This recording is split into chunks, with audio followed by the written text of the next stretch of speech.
What's going on, Falcons fans? Before we begin today's episode of Rise Up Rundown, I first off wanted to say thank you from the bottom of my heart to everyone that supports my stop motion comic channel.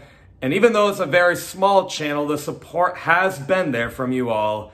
And I just wanted to say thank you from the bottom of my heart, because these stop motions and these characters that I create is where I am hopefully going to excel in the future and just create a living out of it, whether it be in movies or TV shows, video games, I don't know. I just really like creativity, and I'm happy that I got this out there to you all and that some of you guys actually seem to enjoy it. And I think about it every single night, that there's actually people that stop to care and just watch my stuff, and it just really means a lot to me. I think about it a lot, and I just wanted to say thank you. And for those that are interested in those stop motions, I actually have a brand new series coming out. It's not a movie-length project this time like I usually do. This time it's, the plan is going to be a 10-episode series that has like 5 to 10 minute long videos about a sci-fi romance called Hypnotized. And I released the first teaser trailer for it. The link is in the description below. I won't reveal too much because, you know, the trailer for one thing doesn't reveal too much about the plot yet, as the outline is still being worked on. But the overall plot is that there's a Hispanic woman that feels like she needs more, like she just needs love, and she's looking for the right one. And all of a sudden there's this weird alien sci-fi light switch that she flicks, and then it transports her to a really trippy looking, I'm not gonna lie, but cool looking space purple beach. And all of a sudden she meets this alien, but this alien doesn't look like it's gonna hurt her. In fact, is this alien her soulmate? Was this alien actually the person that was for her? Never give up on reaching out for love, even if your soulmate is out of this world, literally. So the plot of this series is to kind of say, like, you know, sometimes your soulmate is someone that you just don't expect. So never give up on reaching out for love. And it's a really interesting series. The plan is to release this in spring 2023. And it would just mean a lot to me if you all would go check this out. And with all of that being said, let's get straight into the Rise Up Rundown video. Enjoy. What's going on, Falcons fans? Logan here. Welcome back to Rise Up Rundown. And if you're new here, welcome. So, big news is that the Atlanta Falcons actually found their new defensive coordinator, replacing Dean Pease. Now, I know I'm very late to the party on this because this defensive coordinator hire was like days ago, and here I am just now going over my thoughts on it. But regardless, I'm going to go over it, and we're going to talk about how the Falcons hired former co-defensive coordinator for the New Orleans Saints, Ryan Neilson.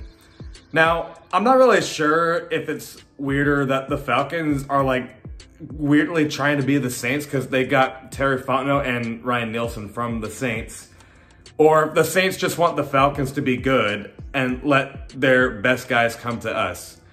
I don't know, that's kind of weird, but yet kind of cool. And you know what else is kind of weird is, like, in this video, because he was a former New Orleans Saints, we have to go over some of the accomplishments he's made with the Saints.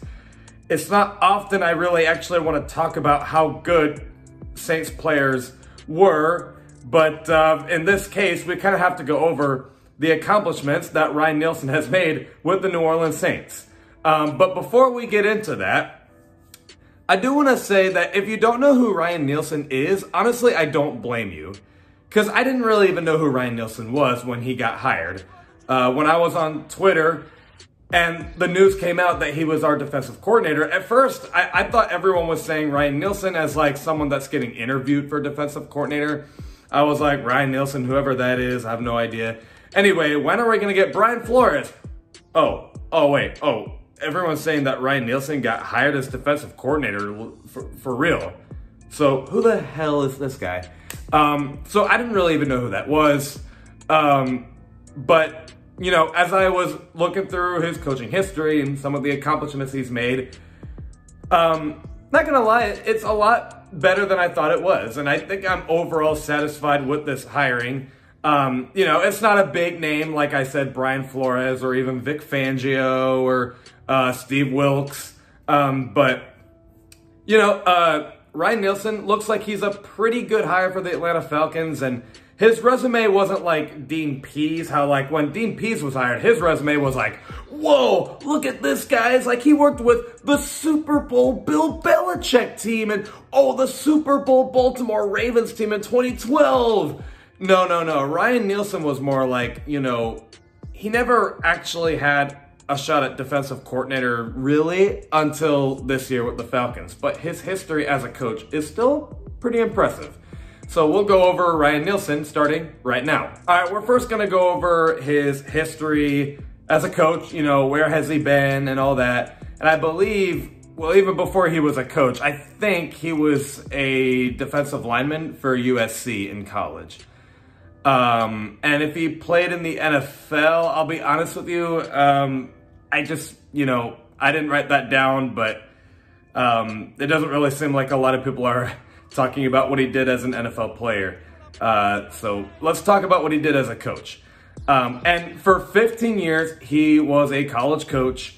And he went everywhere, basically. Like, you know, 2002, he was the volunteer assistant at USC. 05 through 07, he was the defensive line coach at Ole Miss. By the way, you're going to see a huge pattern here is that basically he never wasn't a defensive line coach.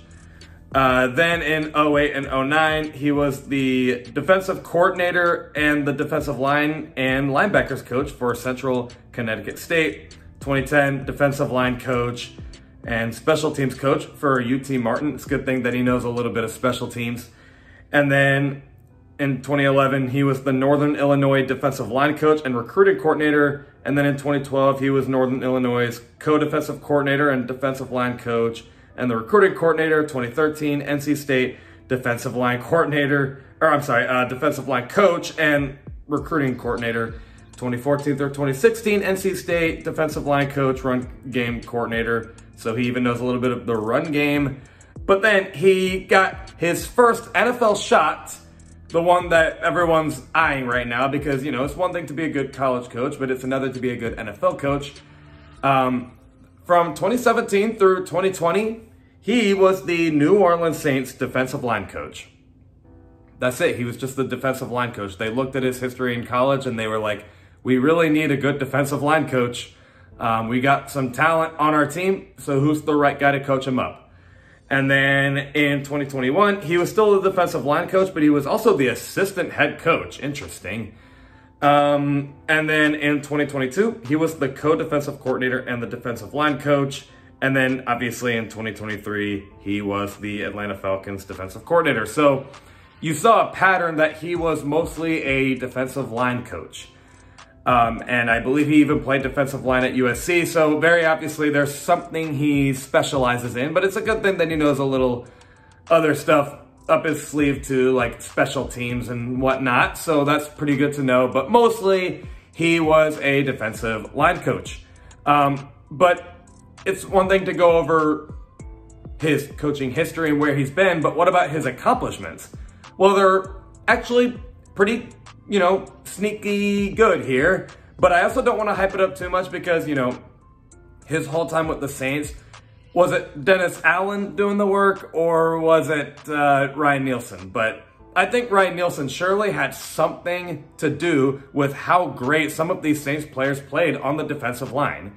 Let's look at the defensive line players on the Saints from 2017 through 2022 with Ryan Neilson there. And I think, honestly, this kind of shows how good Ryan Neilson really is. You know, we'll go over, obviously, the players that he's worked with. He's worked with Cam Jordan, Sheldon Rankins, Marcus Davenport, and I don't really like mentioning Shy Tuttle the most because of what he did to Matt Ryan Thanksgiving. But, you know, still, though, those are pretty big names that he worked with.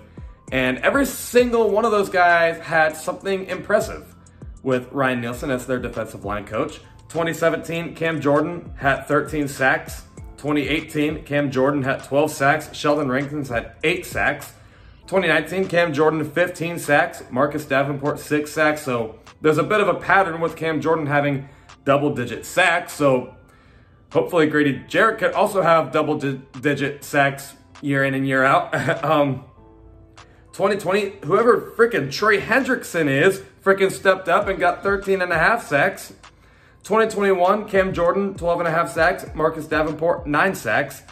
2022 was the only like sort of drop off, but Cam Jordan still had 8 sacks.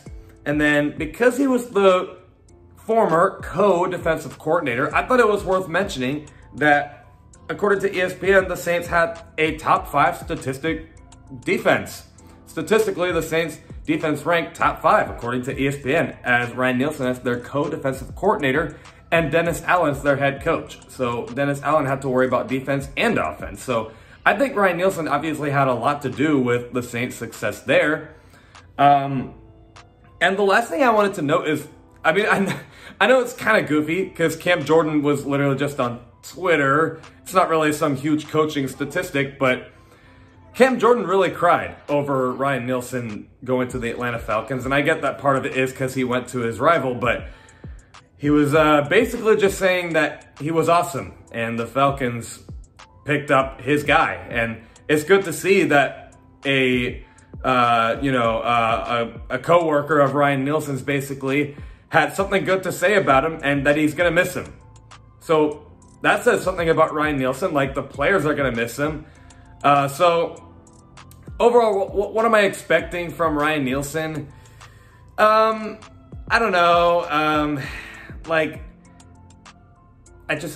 honestly, I don't really know. Like, obviously the Falcons really brought him in to improve the pass rush because the Falcons pass rush hasn't even been good even before dinosaurs existed. That's how long it's been. Kidding, of course, but I'm also not, because it doesn't really feel like they've been good even after dinosaurs existed. But point is, the defensive line and the pass rush for the Falcons has been an absolute joke for years. And so it's about time the Falcons get someone to address the pass rush for us. We got the players like Grady Jarrett and Arnold Ebiketie, like Lorenzo Carter last year. So we got our players. Hopefully the Falcons are looking at Ryan Neilson to give, kind of like Cam Jordan vibes of getting Grady Jarrett 12.5 sacks every single year. And then Arnold Ebiketie getting like 8 sacks or so. That's the hope. And then he was a linebackers coach at one point, so hopefully he can coach up these linebackers. And I don't really know what he is with the secondary, but hopefully our secondary will be just fine with AJ Terrell and whatnot.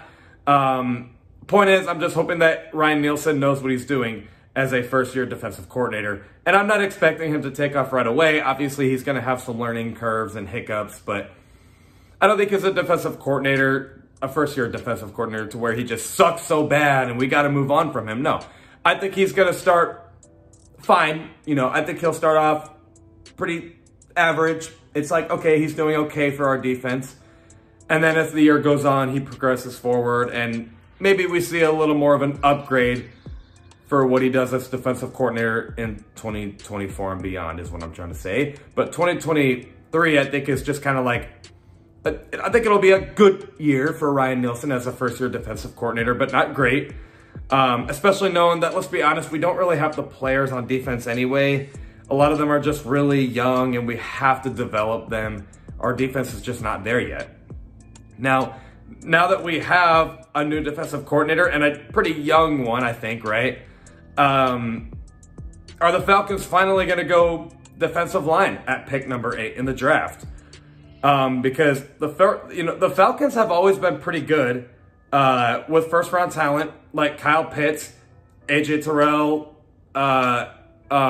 Drake London, Chris Lindstrom, and Caleb McGarry. Calvin Ridley, for what it's worth, was a pretty good first-round pick for us.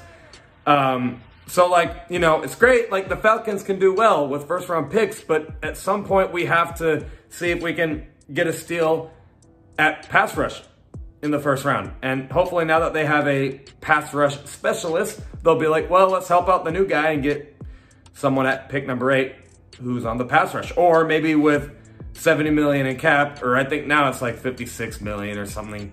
I don't know. But either way, with all that money in cap space, maybe the Falcons are going to help their new defensive coordinator and get some big names on the defensive line. In other words, the Falcons could be recruiting a lot of players. Maybe Cam Jordan comes here. Not just kidding. I mean, you know, as talented as he is, I don't think any Falcons fan actually wants him on the team. And I don't even think Cam Jordan would even want to be on the Falcons. So I'm good on that. You can stay on the Saints. Either way, I think it's an interesting hire.